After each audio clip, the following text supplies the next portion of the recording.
More breaking news from college football this morning. Virginia Tech is expected to hire Penn State defensive coordinator Brent Pry as their next head coach. That's according to multiple reports. This will be Pry's first stint as a head coach. He has prior experience with the Hokies as a grad assistant in the 90s. Virginia Tech mutually parted ways with Justin Fuente 2 weeks ago after 6 seasons. Now here's a look at Brent Pry and his resume, nominated for the 2021 Royals Awards, one of these up-and-coming coordinators across the country. So let's break down this latest news with CBS Sports' Dennis Dodd. Dennis, talk to us a little bit about Pry. What kind of coach are the Hokies getting over there in Blacksburg? Very solid, very good guy to take over.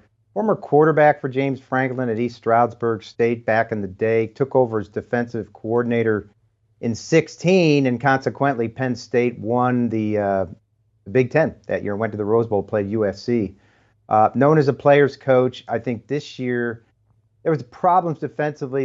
They gave up a lot of yards. They were sixth in the Big Ten, I think 345 yards per game, and as you saw in the graphic, only 16th or 7th in points per game. They really went downhill, or the defense did, just for a bit when they lost defensive lineman P.J. Muxfer this year in that Iowa game on October 9th. And the whole team seemed to kind of just take a big sigh after that, because two of their best players, actually Sean Clifford, the quarterback, went down as well. Muxfer was lost for the season in that game, and the defense took a while to recover. We saw how they finished, but Brent Pry, a very solid head coach candidate at Virginia Tech. All right, certainly a lot of shakeups going around the country, not just the ACC. Let's talk about Notre Dame, though. They are looking for a new coach, but let's stick with Brian Kelly. And what is he going to get now that he is over at LSU? We know some of these contracts in college football are very big, and it seems like he got one of them. He got one of them, 10 years, $95 million, suspiciously the same as Mel Tucker at Michigan State, who started this roller coaster a few weeks ago when he agreed to that contract. Mel Tucker is 16-14 as a head coach. Brian Kelly has won at every level, been to 3 playoffs, BCS and 2 playoffs, and it's the first coach in Notre Dame history to win at least 10 games in 6 to 7 years. So not a very good comparison there, but I think what we're learning here now is that's the new market. I ask an agent, why is this happening? Or an AD, I ask, why is this happening, these big contracts? It says, because of the dearth of big names around, when you feel like you have your guy, you give him the money, because there aren't that many names around. Look how long it took LSU to zero in on Brian Kelly, and now they're going to pay him 10 years, $95 million. We have 4 coaches now that are making these 10-year contracts. It's Mel Tucker, James Franklin, Brian Kelly, and now Lincoln Riley yesterday as well, with reported $110 million for 10 years. And I think that's going to be the norm right now for the top guys. Are there going to be more to come? Yeah, I think so. We still have Notre Dame and Oklahoma to fill. You can only imagine what those contracts are going to be if they get the right guy.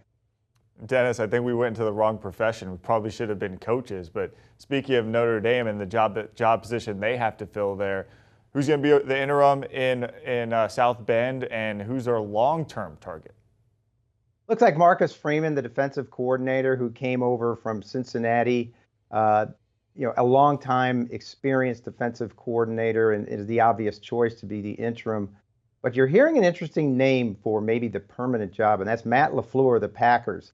Now, don't go and run with that, Twitter. Just, calm down. But I'm told there is mutual interest. Matt Lafleur was the quarterback's coach at Notre Dame in 2014. He has extensive college experience in the MAC as an assistant. And if there was some dissatisfaction or just a desire to get back into college, they might look at Matt Lafleur. The others, obviously, are the names we've heard all along. Matt Campbell at Iowa State. He told insiders before the season that he'd leave Iowa State for 2 jobs if he ever left Iowa State, and that was Ohio State and Notre Dame. Is there mutual interest there? We don't know. Luke Fickell. But I think Luke Fickell is out of the mix for the very reason, Brian Kelly left. Brian Kelly left Notre Dame a week that they could clinch a playoff berth. I'm sure that's not going over very well at Notre Dame. But we know Luke Fickell now, with a win in that American Championship game, can all but clinch a playoff spot.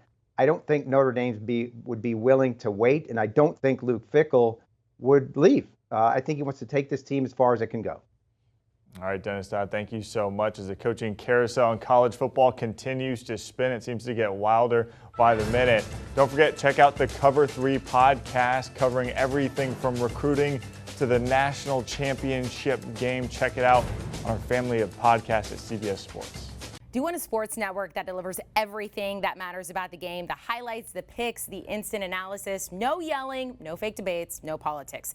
Hit the subscribe button and never miss a moment.